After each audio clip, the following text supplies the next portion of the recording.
Graça e paz, irmãos. Hoje nós vamos ter mais uma aula da Escola Bíblica Dominical de maneira online. Hoje é a última aula e é a aula 13, cujo título é Buscai as coisas que são de Deus. Essa aula de hoje é interessantíssima, muito boa. É um assunto assim muito gostoso de estudar, muito interessante. Cada tópico dessa aula daria para preparar toda uma revista com 13 lições ou até mais da escola dominical. Então, por aí você já tem uma ideia de que essa aula vai ser resumida, porque nós não vamos poder aprofundar muito cada tópico desse, mas vocês vão ver que são tópicos muito importantes. Praticamente é o fundamento da vida cristã, de como um cristão deve viver, agir e ser na vida dele com Cristo. Então, buscai as coisas que são de Deus. Antes de mais nada, é importante a gente compreender que nós somos chamados por Cristo para viver em comunhão com Deus, Pai, Filho e Espírito Santo, viver no reino de Deus, na nova realidade do reino de Deus. Embora nós estejamos aqui na terra, nós somos cidadãos do céu. Muito importante a gente compreender, irmãos, que nós precisamos viver conforme os valores do reino de Deus. Buscar o reino de Deus em primeiro lugar. Buscar as coisas do alto. Buscar primeiramente as coisas espirituais. Embora a gente vá viver a nossa vida nesse mundo e fazer coisas que são específicas dessa terra, mas nós não podemos perder de vista o que é espiritual, o que é eterno, o que é relacionado ao reino de Deus, para a gente não perder o foco na nossa vida. E essa aula vai falar sobre coisas que nós não podemos esquecer de buscar e de viver estas coisas na nossa vida. Então vamos lá, o primeiro tópico é buscar as coisas de Deus por meio da santidade. Colossenses 3,5 diz: portanto, eliminai ou fazei morrer, vossas inclinações carnais. Por aqui você já aprende, em outras traduções diz, fazer morrer a vossa natureza carnal. Mesmo convertidos, nós temos inclinações carnais.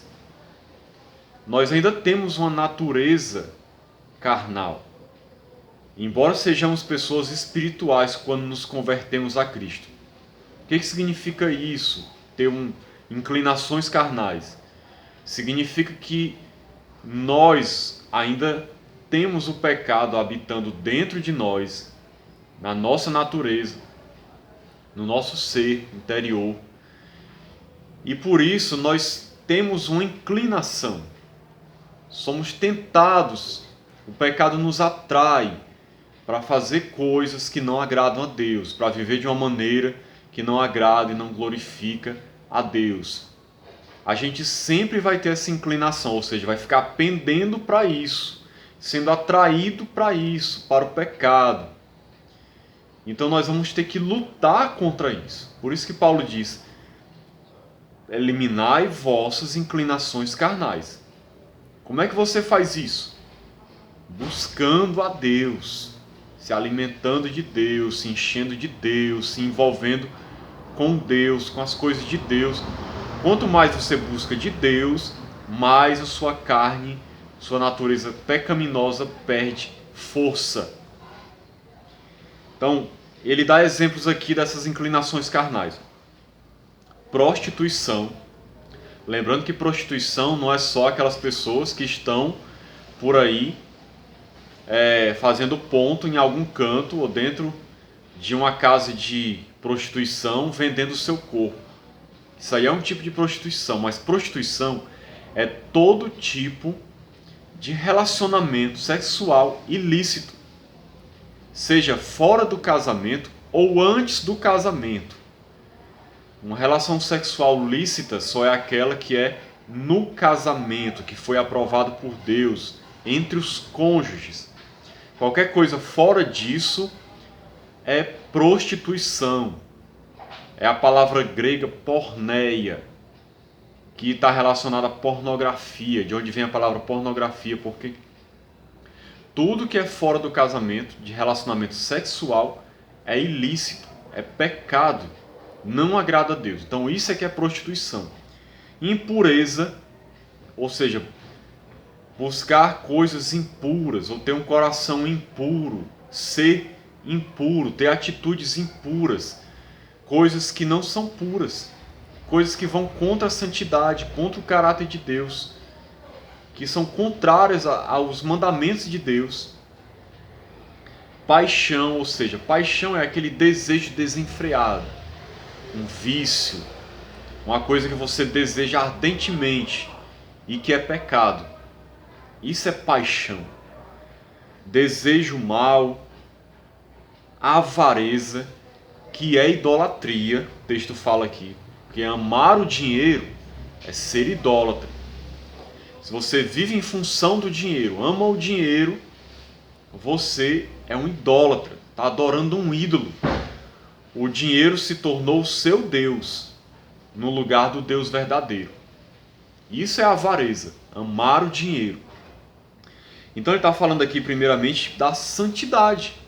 Essas coisas todas aqui estão relacionadas à santidade. Irmãos, essa é uma das coisas que têm sido esquecidas no meio cristão atual. Antigamente nós víamos mais pessoas que quando se convertiam de verdade. Elas abandonavam sua maneira antiga de viver no pecado e passavam a viver de uma maneira diferente, de uma maneira santa, de uma maneira pura, procurando viver em obediência, em agradar a Deus, em obedecer os mandamentos, em ser fiel ao Senhor, buscando uma vida diferente, buscando ser parecidos com Cristo. Nós estamos vivendo uma crise. Hoje em dia, muitas pessoas entram dentro das igrejas, se tornam membros de igrejas, se batizam e tudo mais, passam a frequentar, mas não mudam de vida. Por quê? Porque não se converteram de verdade. Por não terem se convertido, não buscam santidade, não buscam mudança, não querem ser parecidas com Cristo. Muita gente que está vindo para dentro da igreja só para buscar a solução para os seus problemas, para as suas dificuldades familiares ou profissionais, buscando curas, buscando ajuda para alguma coisa, buscando ajuda para um casamento infeliz, buscando qualquer tipo de satisfação pessoal, mas não buscando o reino de Deus, não realmente se converteu a Cristo, não se entregou a Cristo de verdade. Consequentemente, essas pessoas não buscam santidade, não se interessam por mudança, não querem isso, querem só viver como religiosos, hipócritas, aparentando uma coisa, mas no seu coração continuam alimentando o pecado, vivendo de maneira errada, fazendo coisas que não agradam a Deus, sem temor a Deus, sem buscar a mudança de vida. Infelizmente. Então nós temos que buscar santidade. Buscar as coisas de Deus é buscar a santidade. Continuando. Buscar as coisas de Deus na prática do amor fraternal. Colossenses 3,13 diz: suportando e perdoando uns aos outros. Suportar é o que? Tolerar, ter paciência com o irmão. Mesmo que ele erre, suporte, ou seja, continue com ele, continue amando-o, continue andando com ele, ajudando. Se ele se mostra arrependido, está querendo continuar na comunhão, o perdoe, ou seja, como diz aqui, suportando e perdoando uns aos outros. Ou seja, suporte a ofensa, perdoe a pessoa, dê uma nova chance, tenha paciência, tenha tolerância. Lembre do que Paulo disse, o amor é paciente. Nós temos que agir com as pessoas como Deus age conosco, com paciência, com tolerância, nos ajudando, ensinando, aconselhando. Aí a gente erra, vai pedir perdão, Deus perdoa, continua ajudando. A gente se levanta e Deus dá uma nova chance. Tem que ser assim entre nós, entre os irmãos. Isso é o amor fraternal que Deus deseja para a sua igreja. Se alguém tiver alguma queixa contra o outro, assim como o Senhor vos perdoou, também perdoai. Ou seja, se você tem queixa contra alguém, alguém fez alguma coisa contra ti, perdoe. Assim como o Senhor te perdoou, perdoe também. Perdoar é não guardar ressentimento no coração, não guardar mágoa.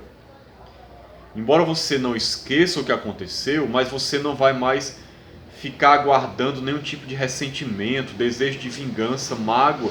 Você deixa pra lá e continua tratando bem, continua amando, continua ajudando, continua andando com ela. Se ela precisar de você, você está ali, retribuindo o mal com o bem, ainda que ela não tenha reconhecido que pecou contra você, mas você perdoa. Você no seu coração libera aquela pessoa. Você não deixa se escravizar por ressentimentos. Esse é o amor fraternal. Nós precisamos viver isso no nosso meio, irmãos. Infelizmente nós vivemos, às vezes, no meio cristão, onde há intrigas, discórdias, brigas, contendas, pessoas que não falam umas com as outras, pessoas que não tratam bem umas às outras, pessoas que ficam desprezando os outros, que não querem falar com o irmão direito, que não querem ajudar quando o irmão precisa, que ficam com maledicência, com fofoca, destruindo a vida da pessoa com palavras, com atitudes, desprezando, humilhando, rejeitando, tratando mal. Meus irmãos, esse tipo de coisa não reflete o amor fraternal de Deus que deve estar no coração do cristão. Então vamos procurar rever as nossas atitudes para com os nossos irmãos. E assim como Cristo nos trata com amor, tratar as pessoas com amor. Amar não é só sentimento, lembre disso, é atitude. Atitude para com o outro do jeito como Deus age com você. E você fazer pelo outro o que você gostaria que fizessem com você. Amor fraternal, amar o irmão. Isso é buscar as coisas de Deus. Vamos adiante, buscar as coisas de Deus com a habitação abundante da palavra de Deus em nós. Colossenses 3,16. A palavra de Cristo habite ricamente em vós. Veja só. Palavra de Cristo habite ricamente. O que significa isso? Habite de uma maneira abundante, plena. Você tem que estar cheio, vivendo na palavra, cheio da palavra, conhecendo a palavra, praticando, meditando nela, deixando ela entrar no seu coração, mudar a sua vida, seus valores, seus pensamentos, suas atitudes, buscando se alimentar dessa palavra todos os dias, com dedicação, com perseverança, com empenho, com amor, com desejo pela palavra. É isso que é ter a palavra habitando em vós ricamente, em toda a sabedoria, ou seja, vivendo na sabedoria de Deus, ensinar e aconselhar uns aos outros, como dizem outras traduções, louvando a Deus com salmos, hinos e cânticos espirituais, louvando a Deus com gratidão no coração. Ou seja, junto com ter a palavra habitando ricamente em você, você viver tudo isso aqui, o louvor a Deus com gratidão no coração. Meus irmãos, é outro ponto muito relevante. A palavra de Deus é fundamental. Eu não tenho nem palavras para conseguir expressar a importância que a palavra de Deus deve ter na vida de um cristão.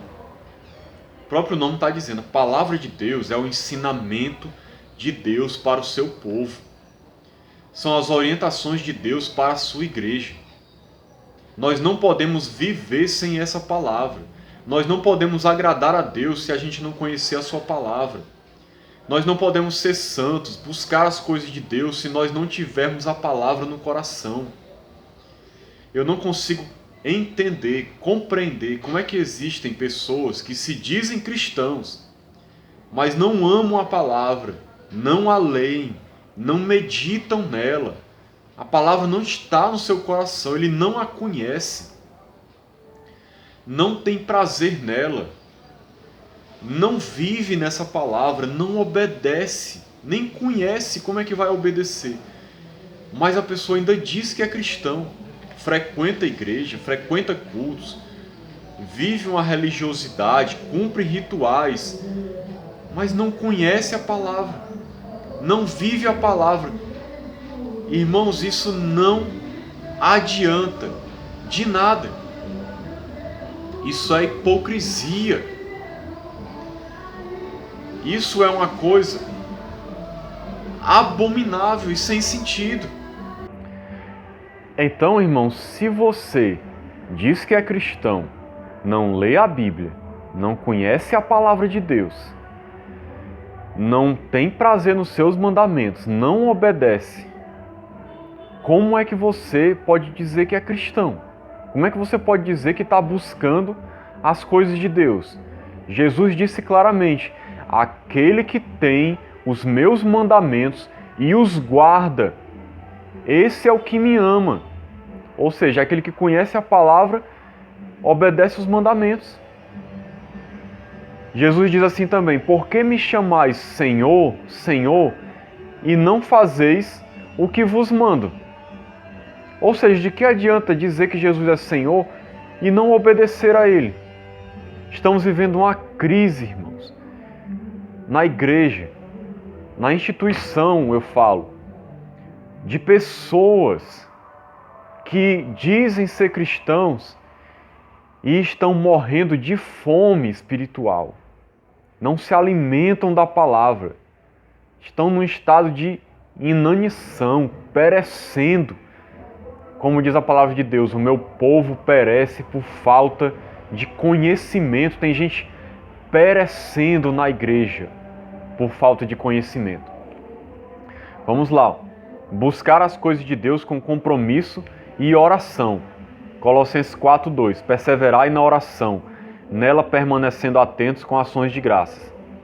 É outra coisa que, por mais que eu fale aqui, eu ainda não vou enfatizar o quanto deve ser enfatizado. Eu não vou conseguir mostrar o quanto é importante a oração. A oração é fundamental, irmãos. Se nós somos cristãos, nós temos um relacionamento com Deus. Agora, medite. Como é que a gente vai se relacionar com Deus se a gente não orar?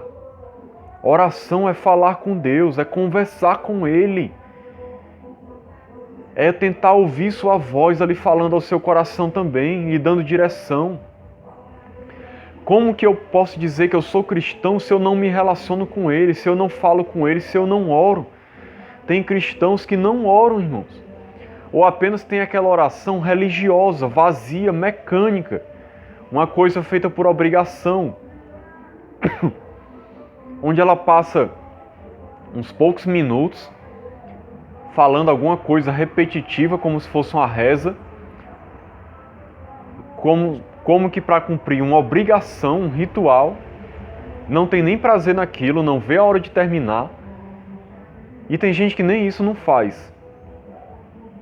Nós devemos orar, irmãos, tanto por nós como interceder uns pelos outros, pela igreja, pelo nosso país. Devemos estar em constante oração, perseverando, como diz aqui, em oração, falando com Deus, andando com Deus, conversando com Ele, abrindo seu coração, falando da sua vida, pedindo orientação, agradecendo, louvando, adorando, caminhando com Ele num relacionamento. Isso é fundamental na vida do cristão. Isso traz comunhão, isso traz vigor espiritual. Isso nos fortalece na fé, na comunhão, nos reveste mais da presença de Deus, nos enche do Espírito quando nós estamos andando com Deus em oração. Eu não consigo compreender como existem pessoas que dizem que são cristãos e não oram. Eu acredito que todo cristão deveria orar pelo menos 1 hora por dia. Não estou colocando isso aqui como uma obrigação, mas tem gente que quer passar 5, 10 minutos, oração relâmpago, e passa, às vezes, 2 horas assistindo um filme, 2 horas assistindo um jogo de futebol, 1 hora assistindo um jornal, 1 hora no Zap, 1 hora no Facebook, no YouTube. Tem prazer nessas coisas. E para falar com Deus é 5 minutos, 10 minutos. E mal feito, sem buscar direito. Que tipo de cristianismo é esse que nós estamos vivendo, irmãos? Precisamos rever essas coisas. Esses são pilares fundamentais na vida do cristão. O último ponto é buscar as coisas de Deus com sabedoria e bom senso. Colossenses 4:5. Comportai-vos com sabedoria para com os de fora, aproveitando bem cada oportunidade. Sabedoria é fruto de uma vida de busca a Deus. Aquele que conhece a palavra, que anda com Deus, adquire sabedoria. Sabedoria é diferente de conhecimento. Sabedoria é você saber aplicar o conhecimento na sua vida prática e viver de uma maneira que agrada a Deus. E se comportando com sabedoria para com os de fora, aproveitando cada oportunidade, ou seja, tendo a sabedoria de saber o que falar, como falar, quando falar, para quem falar. Tudo isso é Deus que dá e dirige você, lhe dá sabedoria. Infelizmente, nós vivemos também uma época em que muitas pessoas dentro da igreja não têm sabedoria. Sua vida é destruída, está cheio de problemas, cheio de dificuldades, porque não tem sabedoria na vida. Age como um tolo, como ensina lá o livro de Provérbios, é um tolo. Não tem sabedoria. Faz um monte de besteira na vida, um monte de decisão errada. Segue um monte de caminho errado. Não sabe tomar uma decisão certa, acertada, orientada por Deus, guiada por Deus, vivendo para agradar a Deus.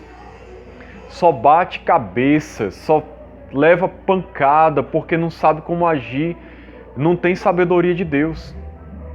Quem adquirir sabedoria, peça a Deus, como diz lá em Tiago. Leia a palavra. Leia a palavra de Deus. Veja o livro de Provérbios. Dá vários conselhos de sabedoria para a vida. Precisamos disso também, irmãos. Então a conclusão é que nós precisamos, irmãos, rever a nossa vida como estamos vivendo, buscar as coisas de Deus. Busque viver em santidade. Busque o amor fraternal. Se alimente da palavra.